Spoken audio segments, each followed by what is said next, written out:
நம்முடைய அண்ணன் மாணிக் தாக்கூர் அவர்கள்.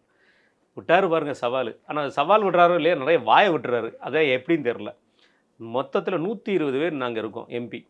எங்களை பார்த்து ராஜினாமா பண்ணுற சொல்கிறேன். 120? ஆமாம், 100 பேர் வந்து இருக்காங்களாம். ராஜ்யசபா எம்பி எல்லாம் கணக்கில் என்ன கணக்கில் ஒரு 120 பேர் சொன்னாருங்கிறது எல்லாம் சேர்த்து சொல்லியிருக்கிறாரு.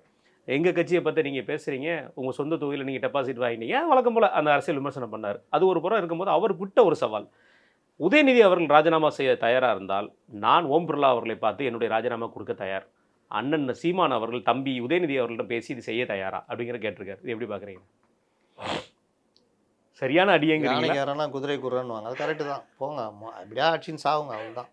கடைசியில் என்னன்னா தாவேக்காதவரும் எல்லாரும் ஒத்துக்கும் அடிச்சடிச்சு விளாண்டுருப்பாங்க போல இருக்கு. அவங்க கம்முன்னு வேடிக்கை பார்த்துருக்கேன். இவங்க என்ன பிரச்சனைனா, நம்ம ஆட்சி அமைக்கிறது போச்சு, நம்ம கூடயே ஜெயிச்சுட்டு அங்கே போய் எல்லாம் நல்லாகிறான்ல, ஆமாம் எல்லாம் அமைச்சராக இருக்கிறான்ல, ஆய்வு போகிறாங்க, அது போகிறாங்க, நமக்கு காண்டாகுது.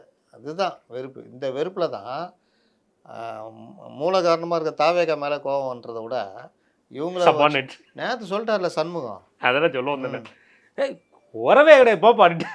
நான் தான் சொல்லிட்டேன், அப்புறம் என்ன ஏன்றாரு இவனுங்க மறுபடியும் கேட்குறானுங்க. உறவு உயிரி என்ன உறவு? நான் தான் சொல்லிட்டேன்ல, நாங்கள் இந்தியா கூட்டணியில் இருக்கோம், திமுக கூட்டணியில் இல்லை அவர் ஸ்டாலின் நாங்கள் தான் வழி அனுப்பிச்சு வச்சோம். நான் தான் சொல்கிறேன், நாங்கள் முடிவெடுத்தோம், எங்கள் டெல்லி முடிவெடுத்துச்சு, நீ வேணா போய் சண்முகம் அப்படி சொல்கிறான்னு போய் சொல்லு போ அப்படின்ட்டாங்க. இந்த மாதிரி ப்ரெஸ் மீட் நான் பார்க்கல, ஏன்னா நேராக அடி தான் அப்படி தான் போ அப்படின்னு. ஏன்னா இப்போ பழைய மானரோசம் கொஞ்சம் வருது போல் இடதுசாரி ரைட்டா வர்றதுக்கு காரணம் என்னென்னா, இவ்வளோ நாளாக கொஞ்சம் ஒரு நெருக்கடிக்குள்ளே பேச முடியாமல் இருந்தாங்க.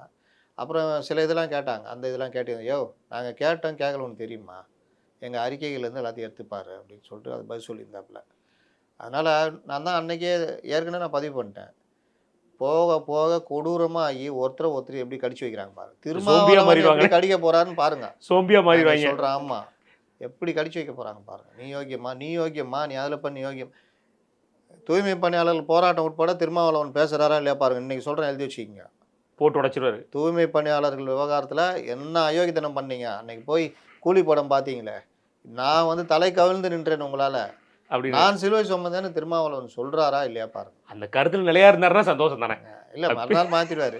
இருந்தாலும் அண்ணன் ஸ்டாலின் வந்து அப்படின்றாப்புல. இருந்தாலும் இதெல்லாம் வெடிச்சு வருதா இல்லையா பாருங்க.